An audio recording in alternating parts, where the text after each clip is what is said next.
तो बच्चों देखो, पार्ट 2 यूरोप में समाजवाद एवं रूसी क्रांति। इस पार्ट में अपन यूरोप में किस प्रकार समाजवाद का उदय हुआ और किस प्रकार रूसी क्रांति हुई, ये बात आपको समझाई जाएगी।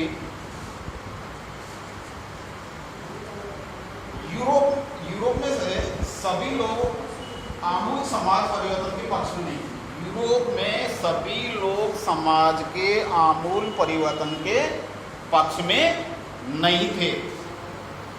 इस सवाल पर सबकी राय अलग अलग थी। बहुत सारे लोग बदलाव के लिए तैयार थे, लेकिन वह ये बदलाव धीरे धीरे चाहते थे। बहुत सारे लोग तो समाज में बदलाव के पक्षधर थे, लेकिन वो बदलाव कैसे चाहते थे? धीरे धीरे चाहते थे। एक खेमा यह मानता था कि समाज का आमूल पुनर्गठन जरूरी है। समाज का आमूल पुनर्गठन जरूरी है। कुछ रूढ़िवादी थे तो कुछ उदारवादी, कुछ रूढ़िवादी थे, कुछ उदारवादी। अब यहाँ पर आपको ये समझना है कि रूढ़िवादी कहते किसे हैं? जो पुरानी परंपरा मान्यताओं को मानते हैं और पुराने विचारों के पक्षधर हैं, वो क्या कहलाते हैं? रूढ़िवादी लोग। वो क्या कहलाते हैं? रूढ़िवादी लोग।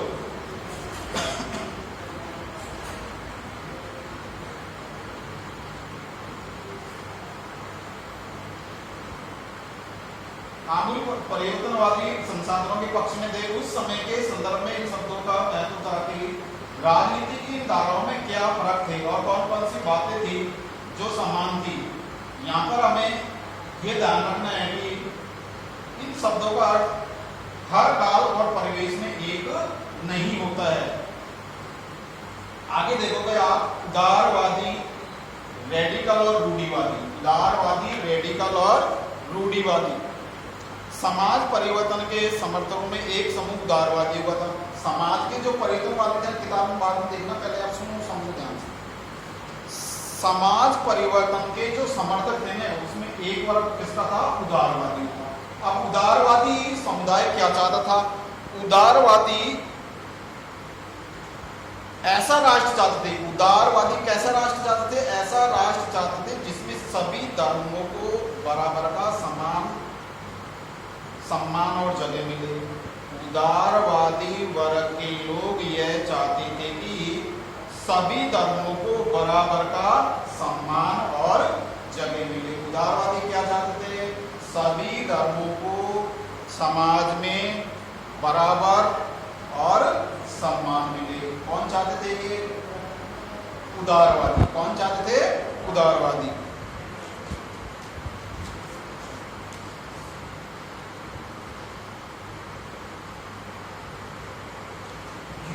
उस समय यूरोप के देशों में प्राय किसी एक धर्म को ज्यादा महत्व दिया जाता था। हमारे देश में, भारत में किसी धर्म को ज्यादा महत्व दिया जाता है क्या? हमारा देश एक धर्मनिरपेक्ष राष्ट्र है और सभी धर्मों को अपनी अपनी मान्यताओं के अनुसार पूजा पाठ वगैरह अपने धर्म का प्रचार प्रसार करने की पूरी स्वतंत्रता है। हमारे देश में किसी धर्म को विशेष महत्व नहीं दिया जाता है, लेकिन यूरोप में उस समय एक धर्म को ज्यादा महत्व दिया जाता था।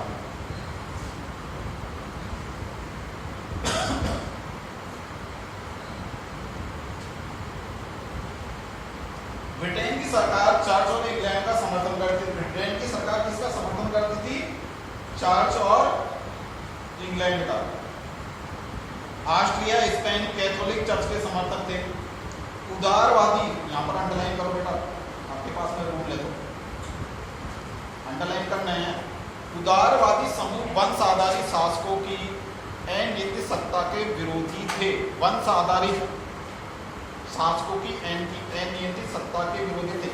वंश आधारित, जानते हो शासन व्यवस्था क्या होती है? वंश आधारित शासन व्यवस्था, राजा, उसका पुत्र राजा, फिर उसका पुत्र राजा, ये होती है वंश आधारित शासन व्यवस्था। और वंश आधारित शासन व्यवस्था उसे राजतंत्र भी कहते हैं। क्या कहते हैं? राजतंत्र। जिसमें राजा का पुत्र राजा होता है, राजा का पुत्र राजा होता है, फिर उसका पुत्र राजा होता है, फिर उसका पुत्र राजा होता है, यानी उसमें उसी वंश का शासक होता है। वो कहलाती है वंश आधारित शासन व्यवस्था।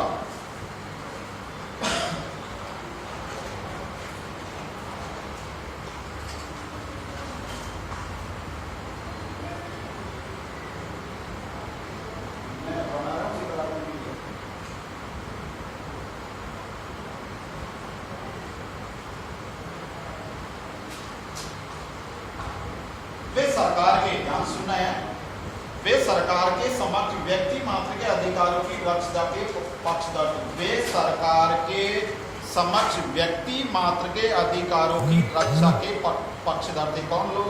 उदारवादी वर्ग के लोग। कौन? उदारवादी।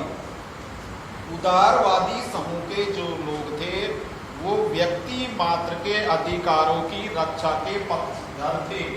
उनका कहना था कि सरकार को किसी अधिकारों का हनन करने या उन्हें छीनने का अधिकार नहीं दिया जाना चाहिए। सरकार को किसी के अधिकारों का हनन करने या छीनने का अधिकार नहीं दिया जाना चाहिए। कौन कहते थे? उदारवादी वर्ग के लोग या उदारवादी समूह के लोग। यह समूह प्रतिनिधित्व पर आधारित ऐसी निर्वाचित सरकार के पक्ष में थे जो शासकों और अफसरों के प्रभाव से मुक्त हो। यानी उदारवादी लोग निर्वाचित सरकार के पक्षधर थे। किसके पक्षधर थे? निर्वाचित सरकार अर्थात प्रजातंत्र की, लोकतंत्र के पक्षधर।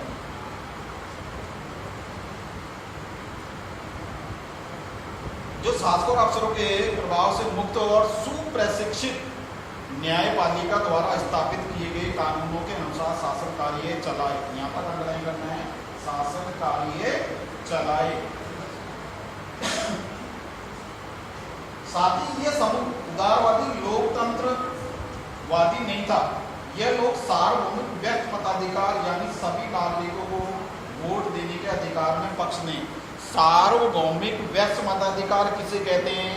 हमारे देश के अनुसार सार्वभौमिक व्यक्त मताधिकार 18 वर्ष की आयु प्राप्त व्यक्ति भारत के किसी भी भूभाग में रहते हो उन्हें अपने मत का प्रयोग करने का अधिकार है। इसे ही सार्वभौमिक व्यक्त मताधिकार कहते हैं।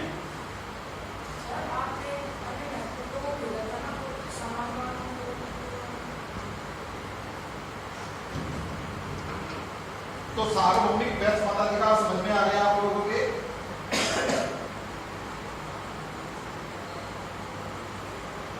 यहां पर सार्वभौमिक व्यक्त मताधिकार के पक्षधर थे। ये लोग उन्हीं को वोट का, केवल उन्हीं व्यक्तियों को वोट देने का अधिकार देते थे जो सत्ताधारी है, उन्हीं को वोट देने मताधिकार के प्रयोग के पक्ष में थे। यानी खाली वोट डालने का अधिकार सत्ताधारी को मिले। किसको मिले? सत्ताधारी को। कौन से वर्ग के, कौन से समूह के लोगों का मानना था? उदारवादी समूह के लोग। कौन से समूह के लोगों का मानना था? उदारवादी समूह के। अब इसके विपरीत यानी उदारवादी समूह के विपरीत रेडिकल समूह के लोग ऐसी सरकार के पक्ष में थे। रेडिकल समूह के लोग ऐसी सरकार के पक्ष में थे जो देश की आबादी के बहुमत के समर्थन पर आधारित हो। यानी रेडिकल समूह के लोग उदारवादी समूह के विपरीत ऐसी सरकार के पक्ष में जो देश की आबादी के बहुमत के समर्थन पर आधारित हो। देश की आबादी के बहुमत पर आधारित समर्थन पर आधारित हो, ऐसी सरकार के पक्षधर थे। कौन? रेडिकल समूह के लोग। कौन? रेडिकल समूह के लोग। इनमें से बहुत सारे लोग महिला मताधिकार आंदोलन के भी समर्थक थे। हमारे देश जब स्वतंत्र हुआ तभी से महिला और पुरुषों को वोट डालने का अधिकार प्राप्त है, लेकिन यहाँ यूरोप में प्रारंभ में महिलाओं को वोट डालने का अधिकार प्राप्त नहीं था। इसके लिए महिलाओं ने आंदोलन किया। तो महिलाओं ने अपना मताधिकार प्राप्त करने के लिए जो आंदोलन किया था उसमें रेडिकल समूह के लोग भी सम्मिलित थे, समर्थक थे। उदारवादियों के विपरीत ये लोग बड़े जमींदारों और संपन्न उद्योगपतियों को प्राप्त किसी भी तरह के विशेष अधिकार के खिलाफ थे। यानी उस समय बड़े जमींदार और संपन्न उद्योगपतियों को जो विशेष अधिकार प्राप्त थे उसके भी ये लोग खिलाफ थे। कौन?